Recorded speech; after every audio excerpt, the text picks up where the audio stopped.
Yes, Mataji. Okay. Welcome to Bhakti Sangha conference call. Today we are very fortunate to have His Grace Chaitanya Lila Prabhuji. Before handovering the call to Prabhuji, I would like to hand over the call to Tiffany Mataji to give the brief introduction about Prabhuji. Tiffany Mataji, you can take over the call. Hare Krishna, dear devotees. His Grace Chaitanya Lila Prabhuji is a disciple of His Holiness Radhanath Swami Maharaj. After completing studies from University of Delhi and ITT Kharagpur, Chaitanya Lila Prabhuji gathered a few years of corporate work experience at an IT MNC in Mumbai. Thereafter, he decided to serve the society at large as a resident monk at Sri Sri Radha Gopinath Mandir in ISKCON Chowpatty, Mumbai. And for the last 12 years, he has been actively involved in sharing the essence of Vedic scriptures with others at a number of corporate, social, and educational enterprises. Back at the temple, Prabhuji also heads up the temple IT department and assists in youth outreach. Hare Krishna. Welcome to the call, Prabhuji. Hare Krishna Prabhuji, Dandavat Pranam. All glories to Srila Prabhupada. Thank you very much for giving your very valuable time and association to us this morning and enlightening on the topic, Glories of Pundarika Vidyanidhi and Raghunanadan Thakur. I would like to hand over the call to you, Prabhuji. Hare Krishna. Hare Krishna. Thank you very much, Mataji, for this opportunity to serve the devotees. Am I audible, Mataji? Yes, Prabhuji. Okay. Om Jnanatimirandasya Jnananjana Chakshurunmilitam Yena Tasmai Shri Gurave Namaha Shri Chaitanya Manobhishtam Sthapitam Yena Bhutale Swayam Rupa Kada Mahyam Dadati Swapadantikam Vandeham Shri Guroho Shri Yuta Padakamalam Shri Gurun Vaishnavanscha Shri Rupam Sagrajatam Sahaguna Raghunathanvitam Tam Sajivam Sadvaitam Savadhutam Parijana Sahitam Krishna Chaitanya Devam Shri Radha Krishna Padan Sahagana Lalita Shri Vishakhan Vitanscha He Krishna Karuna Sindho Deenabandho Jagatpate Gopesha Gopika Kanta Radha Kanta Namostute Tapta Kanchana Gaurangi Radhe Vrindavaneshwari Vrishabhanu Sute Devi Pranamami Harite Vancha Kalpatarubhyascha Kripa Sindhubhya eva cha Patitanam Pavanebhyo Vaishnavebhyo Namo Namaha Jai Sri Krishna Chaitanya Prabhu Nityananda Shri Advaita Gadadhar Srivasadi Gaura Bhakta Vrinda Hare Krishna Krishna Krishna Hare Hare Hare Rama Rama Rama Hare Hare. So we welcome all the devotees who have assembled here for this Japa conference, Bhakti Sangha Japa conference, and the Srimad Bhagavatam class. Typically, we have this Srimad Bhagavatam verses read out every day, but today I was requested to share something on the glories of Sri Pundarika Vidyanidhi and the glories of Srila Raghunanadan Thakur. So tomorrow happens to be the auspicious day of Vasantha Panchami. And Vasantha Panchami is a very special day with many great devotees. They have appeared, and it's a very beautiful onset of the spring season, the departure of the winter season, as they say. And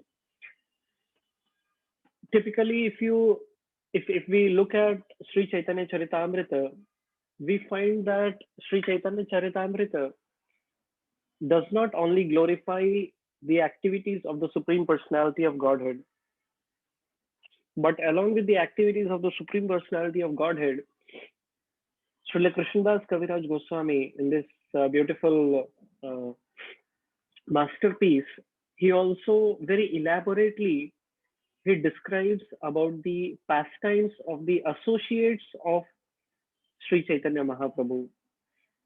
Now, this is something very special because, typically when we come to Krishna consciousness, when we know about the position of the Supreme Personality of Godhead, when we know about the qualities and characteristics, it is imperative, it's like it is expected that we just hear about the Lord.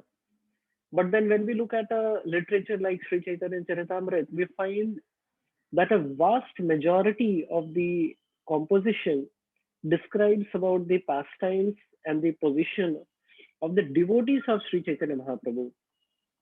Why is it that? Why is it so? And why does the author want us to hear about the associates of Sri Chaitanya Mahaprabhu? One of our great acharyas, Srila Narottam Das Thakur, he has prayed in one of his songs, in his composition Prarthana. He sings, Gaurangera Sangi Gane Nitya Siddha Karimone Se Jaye Vrajendra Sutapash.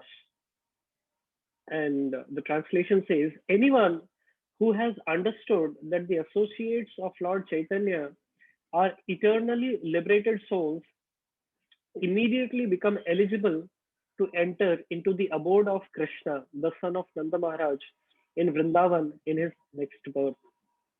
Now, Srila Prabhupada, he has given a purport to this particular song composed by Srila Das Thakur. And in his purport, Srila Prabhupada, he describes that Sangi Gane, Gaurangera Sangi Gane, Nitya Siddha Karimone, Se Jaye Brajendra Sutapas. So Srila Prabhupada defines this Sangi Gane refers to the associates. And he says that Sri Chaitanya Mahaprabhu, he never comes alone. He is always accompanied by his associates. And he quotes the example of the Panch Tattva. We see the picture of Panch Tattva. He is always present with his associates. Further on in his purport, Srila Prabhupada describes that how in the devotional line, there are three kinds of perfect devotees. I repeat, in the devotional line, there are three kinds of perfect devotees. He explains what are these three kinds of perfect devotees. The very first category Srila Prabhupada describes is the sadhana siddha. Who are these sadhana siddha? These devotees who have very rigidly performed the regulative principles of Krishna consciousness and thereby reach the perfectional stage. And reaching the perfectional stage by executing the regulative principles is what is called excuse me, sadhana siddha. The second category Srila Prabhupada describes, apart from the sadhana siddha, is the kripa siddha. These devotees may not have executed the regulative principles very rigidly, but by his service mood, the devotee is specifically blessed by the spiritual master or Krishna. He is immediately promoted to the perfectional stage. So the first category is the sadhana siddha. The second is the kripa siddha. The third category of devotee is nitya siddha, one who was never contaminated by the material nature. And Srila Prabhupada explains that I'm sorry. Srila Prabhupada explains that the sadhana siddhas and the kripa siddhas were supposed to have once been in the contamination of material nature, but nitya siddhas never came into contact with the material nature. All the associates of Chaitanya Mahaprabhu are nitya siddhas or eternally perfect. Now, when we hear about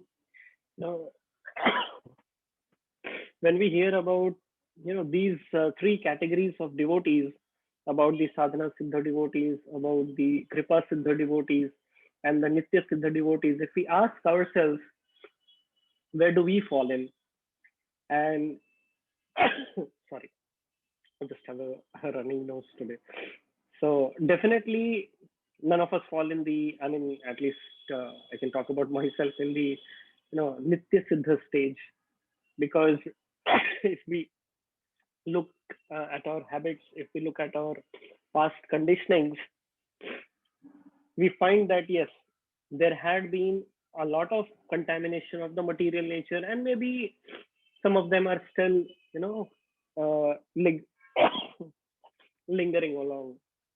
So yes, definitely we don't fall in the category of the Nitya Siddha. Then what about the Sadhana Siddha? Have we perfected have we perfected our sadhana? Are we very rigidly performing our, the regulative principles of bhakti? And when we, have an honest introspection, we understand that maybe yes, we are still to, reach that stage of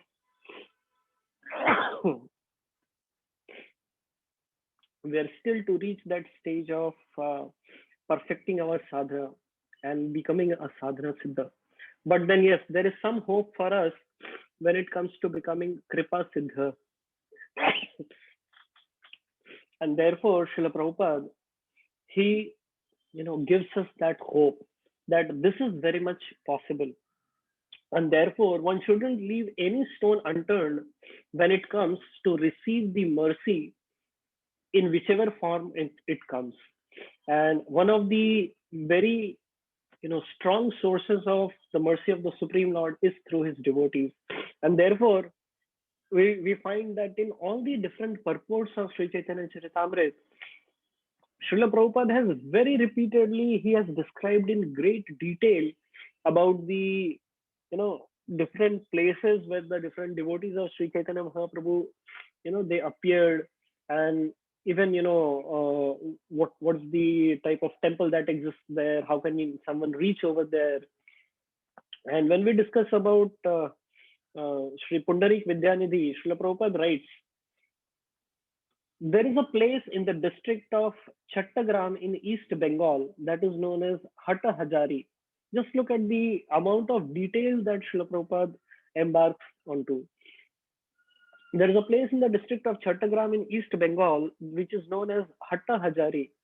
And a short distance from this place is a village known as Mekhala Gram, in which Pundarik Vidyanidhi's forefathers lived.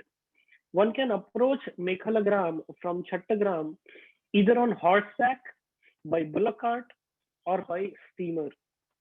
The steamer station is known as Annapurna Ghat. The birth of Pundarik Vidyanidhi is about 2 miles southwest of Annapurna Ghat. Such great detail Srila Prabhupada is providing so that the devotees who read Chaitanya Charitamrita, they can at least reach over there, reach that very place where the mercy of these devotees of Sri Chaitanya Mahaprabhu is still available. So yes, we'll spend some time discussing about the life and the lessons from Sri Pundarik Vidyanidhi, and some time we'll spend on discussing about the life of Raghunanadan Thakur.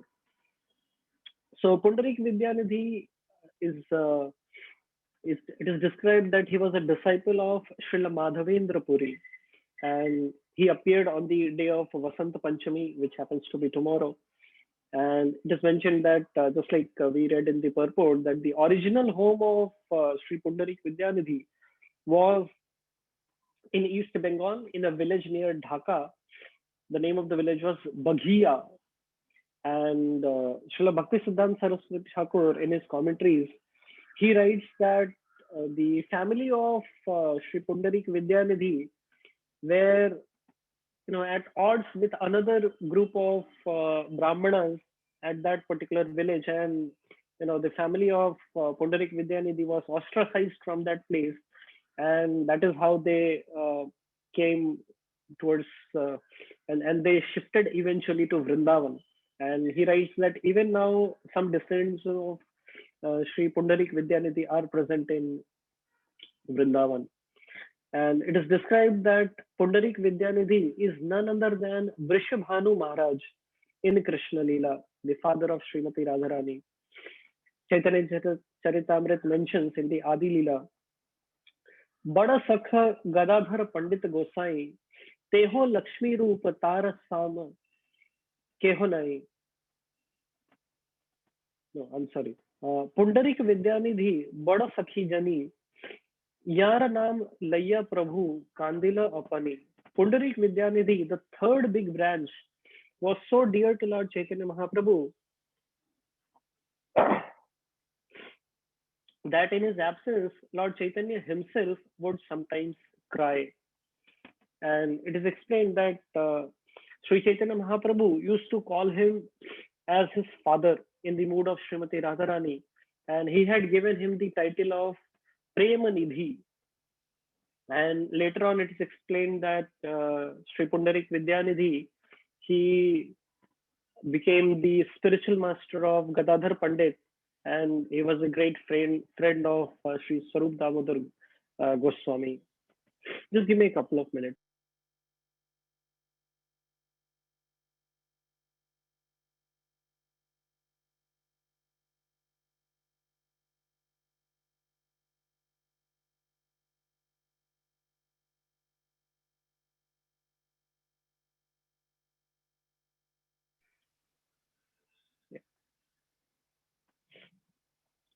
So it is described about Srila Pundarik Vidyanidhi, how Srila Pundarik Vidyanidhi was an epitome of concealed devotion. There are very beautiful pastimes about Sri Pundarik Vidyanidhi described in the Chaitanya Charitamrita. And one of those pastimes is about Gadadhar Pandit, you know, visiting Pundarik Vidyanidhi with Mukunda Dutt. Now, this all is happening in the holy place of Sri Navadvip Dham, where Mukunda Dutt and Gadadhar Pandit they used to reside, and they never missed an opportunity to associate with any great devotee who used to visit Navadvip. And therefore, when Gadadhar Pandit he came to know that a great devotee called Pundarik Vidyanidhi is visiting Navadvip, he goes along with Mukunda Dutt to see Pundarik Vidyanidhi. And like many of us have would have already heard that Pundarik Vidyanidhi, he was not apparently visible like a sadhu, although sorry, although in his heart of hearts he had a very deep devotion for the Supreme Lord. And it is explained that when Gadadhar Pandit he goes along with Mukunda Dutt to see Pundarik Vidyanidhi, how does he find the atmosphere, or how does he find the surroundings in which he happens to see Pundarik Vidyanidhi? It is described that when Gadadhar Pandit he sees Pundarik Vidyanidhi, he is dressed in opulent silken clothing. His hair is oiled and nicely combed back. He is seated upon a huge silken cushion, and he has a water pipe for smoking in front of him. And there are beautiful young women seated around the room. Now, when Gadadhar Pandit he sees this scenario, he's completely bewildered. That what kind of a holy person or what kind of a saintly person could this be? He's surrounded by all kinds of opulences. He's surrounded by all kinds of very aristocratic setup, and therefore he has this kind of suspicion that is this really a devotee, is this really a sadhu? And that is when Mukunda Dutt he understands the mind of Gadadhar Pandit. And Mukunda Dutt, before Gadadhar Pandit, he speaks a particular verse from the Srimad Bhagavatam, the verse which glorifies the Supreme Lord as the greatest benedictor. This is from the 10th canto, which glorifies Krishna as the killer of Putana. Ahobakiyam stanakalakutam jigham sayapya sadhavi lebhe gatin dhatri uchitam tatonyam kamba dayalom sharanam vrajema. So when Mukunda Dutt he recites this particular verse, Pundarik Vidyanidhi, as if he just falls from his cushion and he starts rolling on the ground, displaying all sorts of ecstatic symptoms. Just hearing about Krishna, hearing about this verse, alas, how shall I take shelter of one who is more merciful than he who granted the position of mother to a she demon, Putana, although she was unfaithful, and she prepared deadly poison to be sucked from her breast.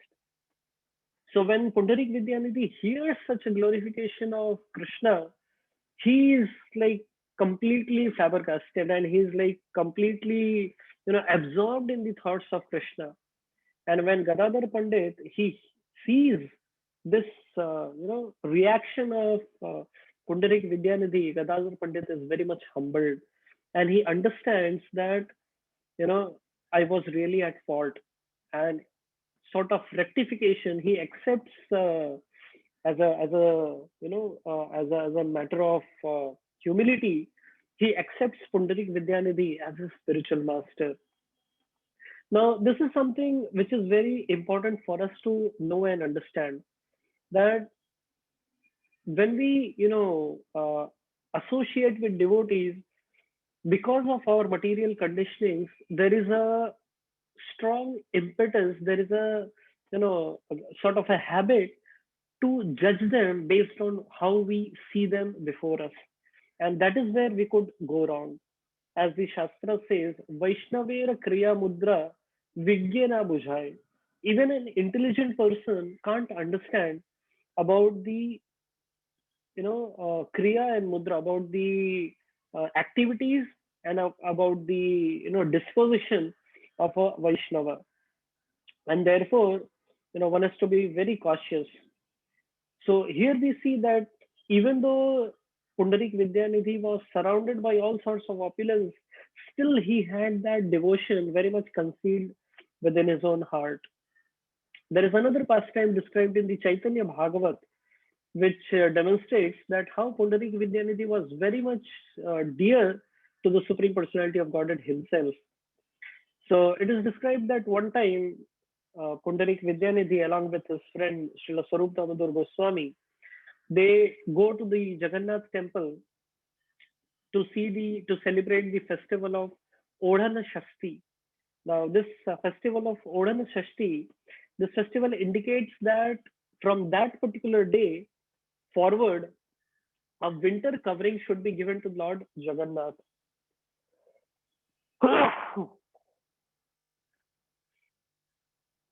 And so, yes, from the day of Odhan Shasti, a winter covering is given to Lord Jagannath.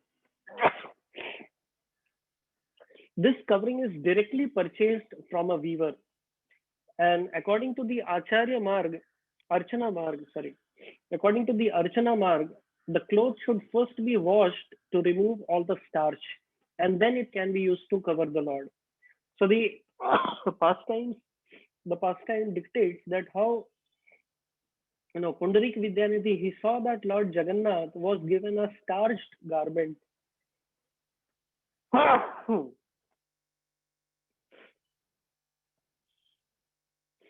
So when Pundarik Vidyanidhi saw that Lord Jagannath was given a starched garment, he became a little hateful. In this way, his mind was polluted. Jagannath Parena Tatha Madhuya Vasan Dekhiya Sangrina Haila Vidya Nidhiraman. Sei ratre Jagannath Balai Asiya Dui Bhai Chada Tare Hasiya Hasiya. So it is described, the Chaitanya Bhagavat describes that, that very night when Pundarik Vidyanidhi had questioned the priest, the pujari, for offering in starched garment without washing it to Lord Jagannath, it is described that that night, Lord Jagannath and Lord Balram, they come, Lord Baladev, they come in the dream of Pundarik Vidyanidhi. And it is described that, Lord Jagannath sits on his chest and he's like slapping left, right, that why did you chastise my, pujari? So that is how, and Baladev is standing close by and he is encouraging his brother, beat him more, beat him more. He has tried to defame our pujaris, beat him more. And Pundarik Vidyanidhi is completely shocked.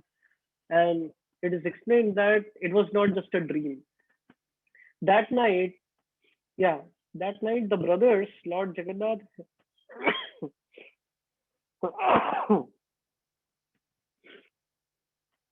That night, the brothers Lord Jagannath and Balaram came to Pundarik Vidyanidhi and smiling began to slap him. Gala Phuliya Acharya Antare Ullas Vistari Varniya Chena Vrindavana Das. So Krishna's Kaviraj Goswami is explaining that although his cheeks were swollen from the slapping, Pundarik Vidyanidhi was very happy within. It was not just a dream. The next morning when he woke up, he actually found his cheeks in a swollen stage. And it is described that although the cheeks were swollen from the slapping, Pundarik Vidyanidhi was very happy within. And Krishna's Kaviraj Goswami is explaining that this incident has been elaborately described by Thakur Vrindavan Das in his Chaitanya Bhagavat. So yes, when we hear about these, exalted devotees having such intense devotion within their heart, which many a times may not be apparently visible from the outside, and how such devotees they're very dear to the Supreme Lord, it helps us. It gives us an indication that how it is so very important to take the association of devotees very very seriously. Srila Prabhupada gave this beautiful analogy of a unripe mango that, a mango, a fully ripe mango is very tasty, it's very succulent. But then a unripe mango, is kind of a bitter in taste, is sour in taste. But then if because that unripe mango is still connected to the tree, it is only a matter of time that that unripe sour mango in a very short period of time is going to get converted into that succulent tasty and sweet mango fruit. Similarly, when we associate with devotees all around us, we may be able to see a lot of discrepancies. We may locate a lot of you know kind of shortcomings in their own personalities. But then, if we can understand that as long as a person is very soundly connected to the parampara, as long as a devotee is very honestly following the regulations of the path of Krishna consciousness, it is only a matter of time that he's also going to be a pure devotee in a very short period of time. And therefore, Srila Prabhupada in his Sikshastakam verses, he gives this indication. He gives this rule, this mantra, that if we follow, we will be able to chant in a very, very peaceful stage of mind. And he says, Trinad api sunichena taro eva sahisnuna amanina manadena kirtaniya sadahri. What is it that will help us perform kirtan or perform our sadhana in a continuous manner?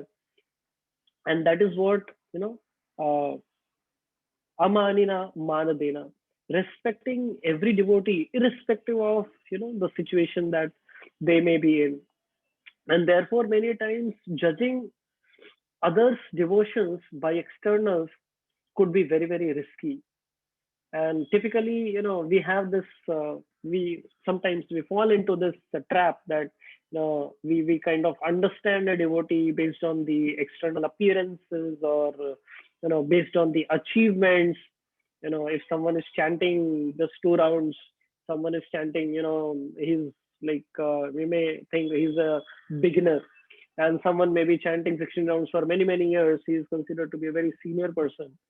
But actually devotion is a matter of heart, because there are so many people you know who have this innate devotion within their hearts, and they may not necessarily be chanting the Hare Krishna Mahamantra itself. I mean, the whole point is that if we can have a broader mindset of appreciating devotees based on their consciousness, appreciating devotees based on the love and devotion that they have for the Supreme Lord, will not be mistaken, and will be on a safer side to to give them the proper respect that they deserve.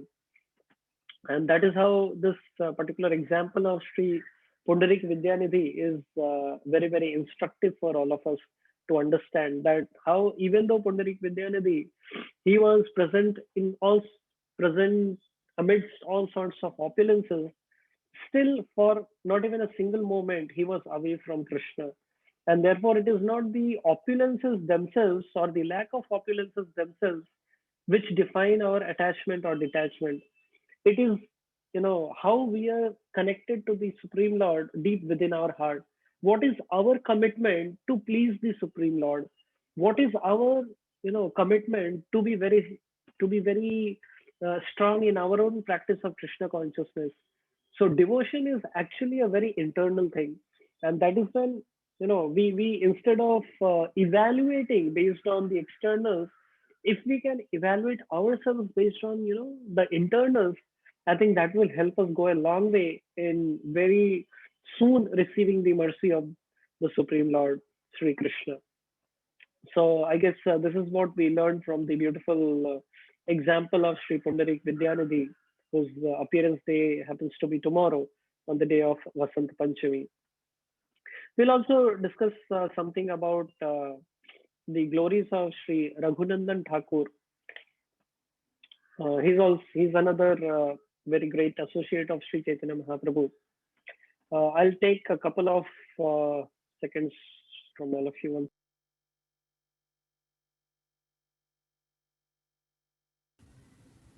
Okay.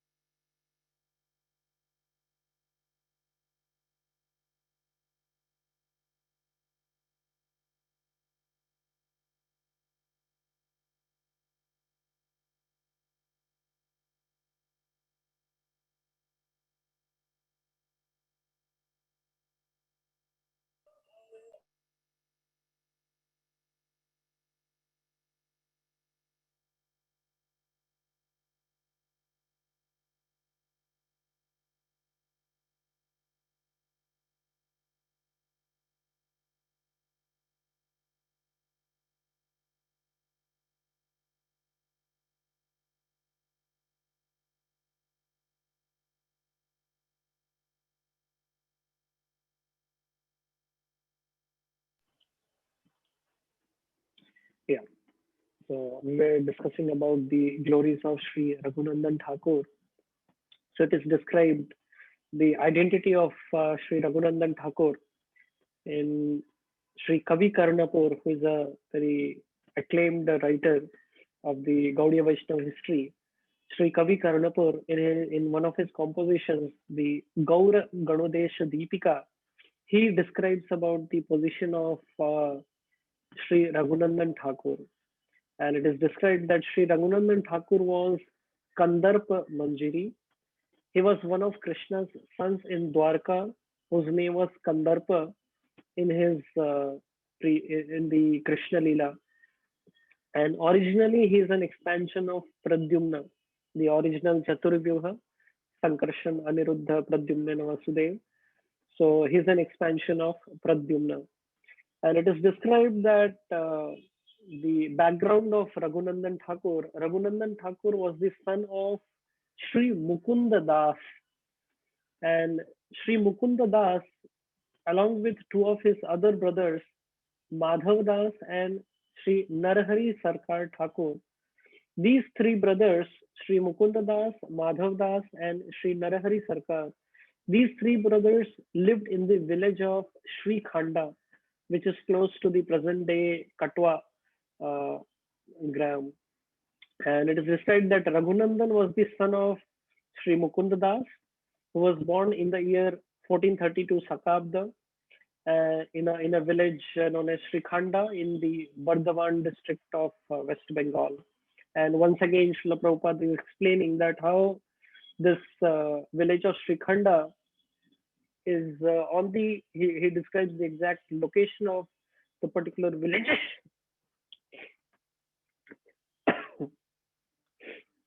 Sorry. So Sri Prabhupada describes that on the Katwa Bardhaman rail line, the first station west of Katwa is Sripad Srikhanda, and the second is Srikhanda. Mukunda's home is about 1 mile from the Srikhanda station. And Raghunandan Thakur also took birth on the day of Vasantha Panchami. I remember visiting this beautiful village of Srikhanda along with His Holiness Radhanath Swami Maharaj in one of the Kartik Yatras. And it is the devotees, they were describing that, of course, when I had been there, it was like we were going there for, another third or fourth time. But then the devotees were describing their experience when they had been for the very first time on the yatra to this Srikhanda Gram.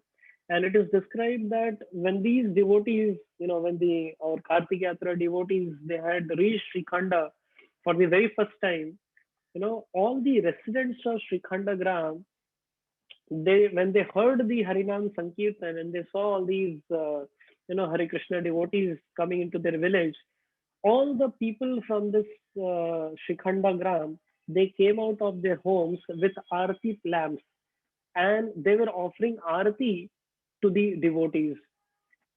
Such is the devotion still present in such a holy place.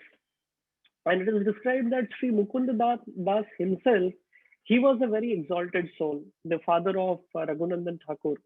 Raghunandan Thakur's appearance day is tomorrow, Vasantha Panchami.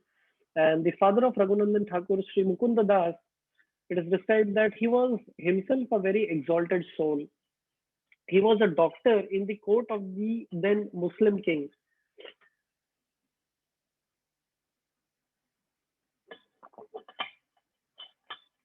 But he was always absorbed in Krishna in whatever work he did. And it is described that one day, while Sri Mukunda Das was giving advice to the king, one of the servants of the king, he appeared with a large peacock fan to fan the king. And just by seeing the peacock feathers embedded in that particular fan, Sri Mukunda Das, he fainted in ecstasy. One really needs to have that sort of an attachment, that sort of a, intense longing for Krishna that, the moment someone sees anything connected to Krishna, he starts remembering Krishna, he starts missing Krishna to a degree that he faints. And this is what we see in the example of Sri Mukunda Das. Mukunda Das just saw that peacock feather, in the peacock fan, and Mukunda Das, he fainted. And the king immediately, he became very much worried. And he, helped Mukunda Das come back to his normal consciousness. And he asked, what happened? And Sri Mukunda Das, he just dismissed the entire thing that, I have a very rare disease, something like epilepsy, because of which I keep getting these kinds of, attacks kind of a thing. And but the king, he could understand that it's not just some disease or anything. These are actually symptoms of devotion, and he sent Sri Mukunda's home. So it is described that these three brothers, Sri Mukunda Das, Sri Madhav Das, and Sri Narahari Sarkar, every year they used to go to Jagannath Puri from Srikhanda Gram, for the festival of Rath Yatra. And in one particular occasion where Mukunda Das, he was meeting Sri Chaitanya Mahaprabhu asks Mukunda Das that, oh Mukunda, tell me one thing. Between you and your son Raghunandan, who is the father and who is the son? Now, this may appear to be a very unusual question, that how can someone ask that way?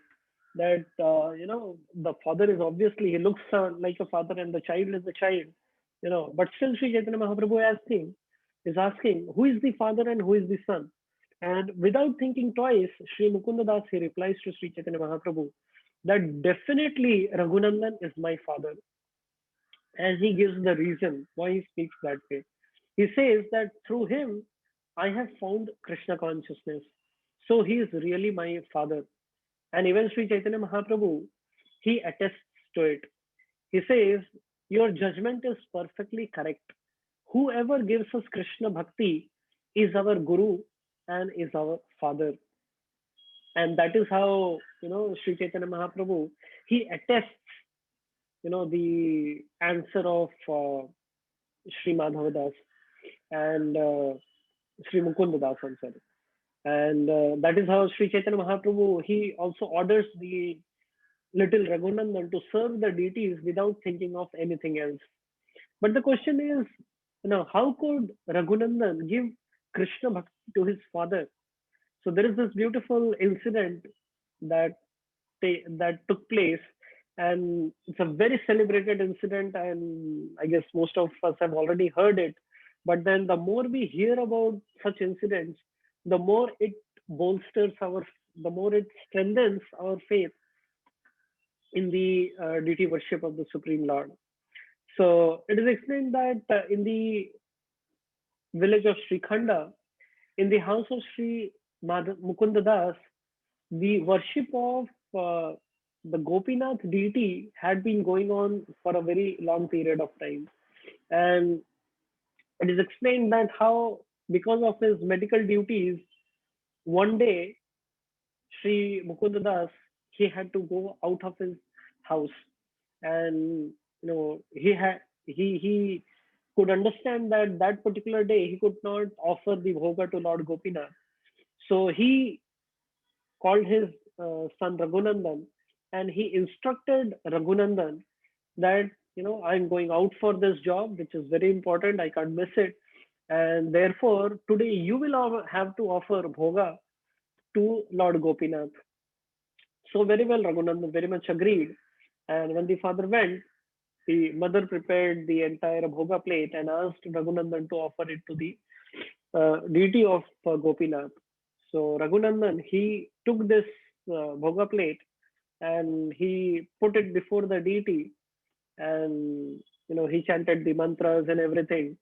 And at last he requested the Lord that, my dear Lord, such is a elaborate offering that has been prepared for you, please honor it.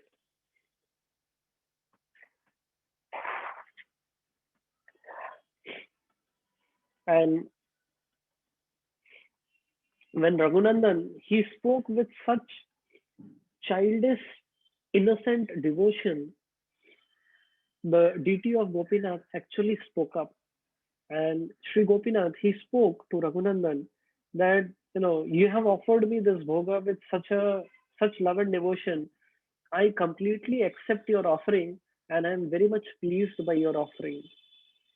But Raghunandan, being a child, he was confused that, you say that you have accepted, but the entire bhoga is still lying over there. I don't understand this business of, eating by seeing. So, you'll have to eat this all up. So then Sri Gopinath, he explains that, yes, I have accepted your offering, and this is the prasad that is there. So please take it away. But Sri Raghunandan, he, denied to accept that proposal by the Lord. And he said that I can't, accept your explanation that you can eat through your eyes. And better you eat it, otherwise I'll get a good thrashing from my mother. And that is how, Raghunandan, he very earnestly, he pleaded with the Lord. And just to reciprocate with the innocent devotion of Raghunandan, it is explained that the Gopinath deity actually finished everything that was there on the plate. And Raghunandan was very happy seeing that the Lord had actually accepted and eaten up all the offerings. So Raghunandan came up with the empty plate and gave it to his mother. The mother asked, where is the prasad? He said that everything was eaten by the Lord. But the mother, she kind of had a suspicion that, I don't know what happened inside the altar room.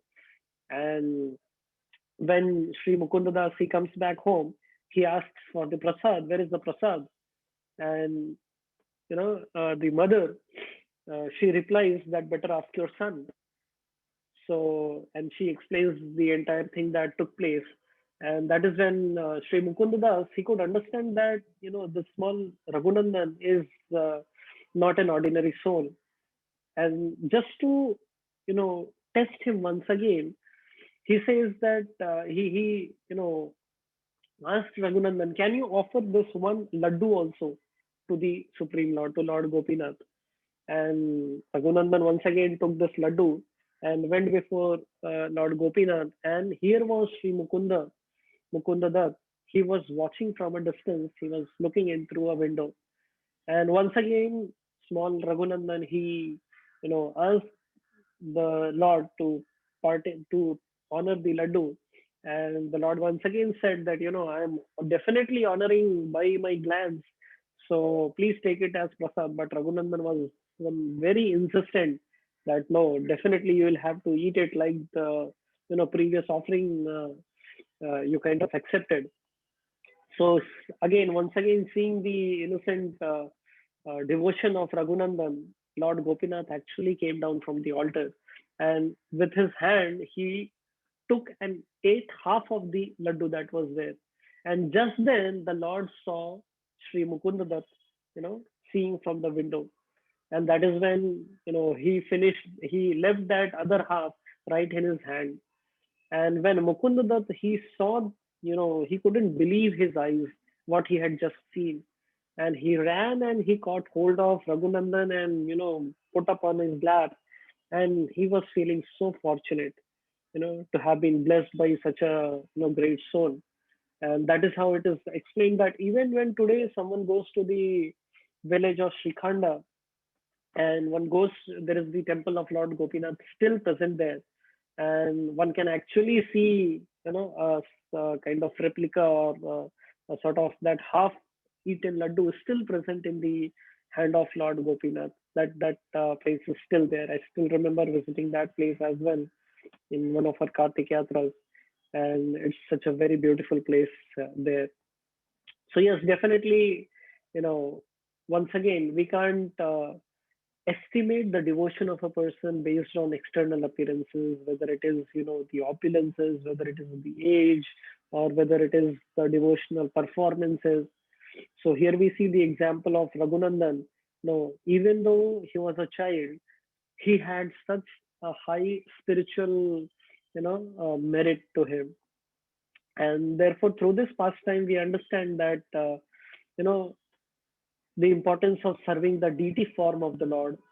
How, even in another pastime in the Madhya Lila, Sri Kaviraj Goswami, he describes that, Pratima nahi tumi sakshad Vrajendra Nandan.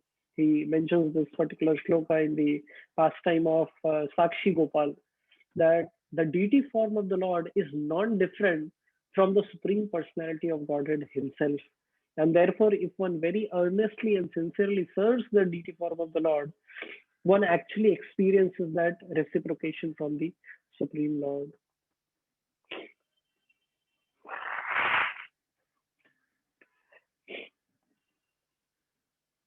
I'm sorry.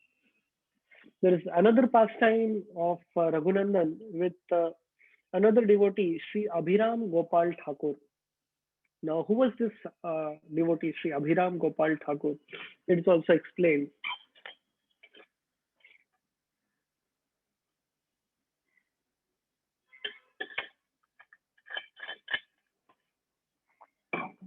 It is explained that Sri Abhiram Gopal Thakur, he was a devotee of Lord Nityananda. And he was a great devotee of Lord Nityananda. And on the order of Sri Nityananda Prabhu, he had become a great preacher and a great acharya of Gaudiya Vaishnavism that point of time. And he was a very, very influential personality. So much so that all the atheists and blasphemers were very much afraid of, Sri Abhiram Gopal Thakur. And it is explained that he was so empowered by Sri Nityananda Prabhu that he was always in ecstasy, and he was always kind to all fallen souls. And it is said that if he offered obeisances to any stone other than a bona fide Shaligram Shila, that stone would immediately burst into pieces. That was the potency of Sri Abhiram Gopal Thakur.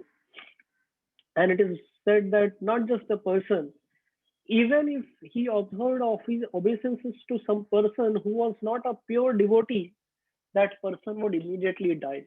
That was the spiritual potency of Sri Abhiram Gopal Thakur. And he always carried with him a stick, a short stick. The name of the stick was Jai Mangal.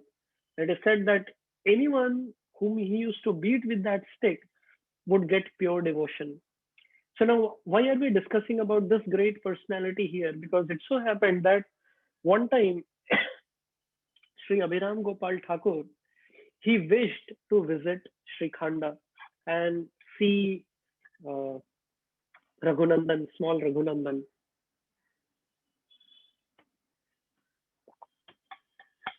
So when Sri Abhiram Gopal Thakur, he came to Sri Khanda and he approached the house of Sri Mukunda Dutt, the parents very much knew about the immense spiritual potency of Sri Abhiram Gopal Thakur, and they were very fearful that what if this personality, offers his obeisances to small Raghunandan, immediately the child would die. And therefore, the parents, they hid the child and they spoke a lie to Abhiram Gopal Thakur, saying that the child is not present here. And being very much feeling disappointed, Abhiram Gopal Thakur actually departed from that very place. But then it is explained that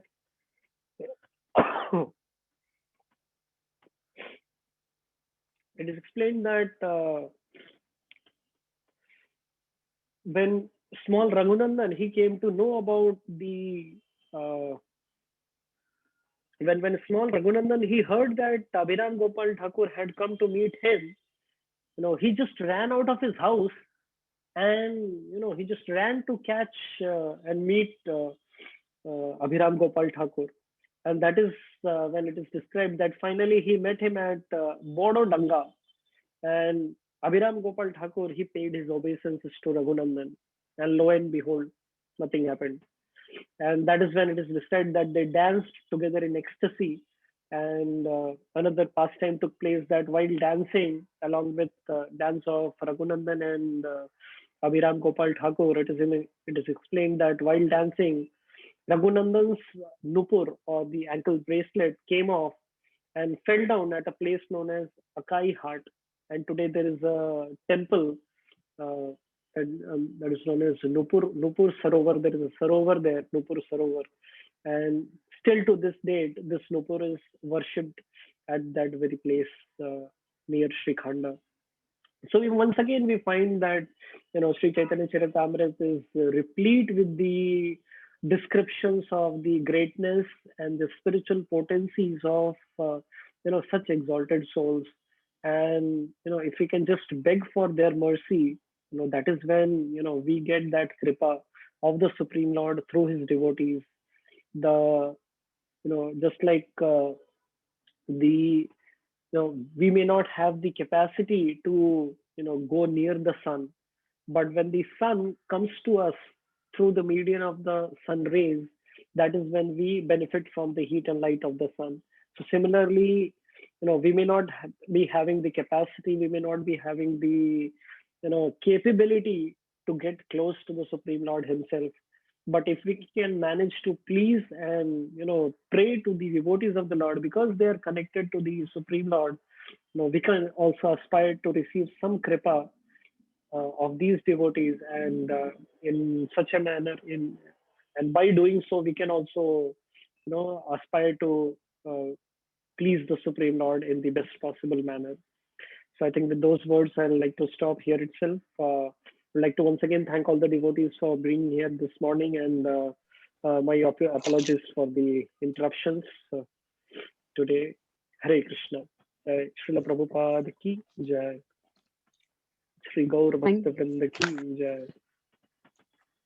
Thank you so much, Prabhuji, for such a beautiful class. Instead of severe cold and cough also, you have joined us and gave us such a beautiful glorification of Pundarika Vidyanidhi and Raghunanadan Thakur. Are you okay to take some couple questions or realizations from the devotees, Prabhuji? I think we'll skip it for today. Yes, Prabhuji. Okay, no problem. Thank you so much. So, yeah, from all the devotees, we thank you so much, Prabhuji. Yes, Mataji. Yeah, thank you so much. I just wanted to say thank you to Prabhuji. And instead, you are not well, but still you gave class and you gave so much importance to your service when we came to Radha Gopinath temple. How nicely you serve us. I still remember. I cannot forget that thing.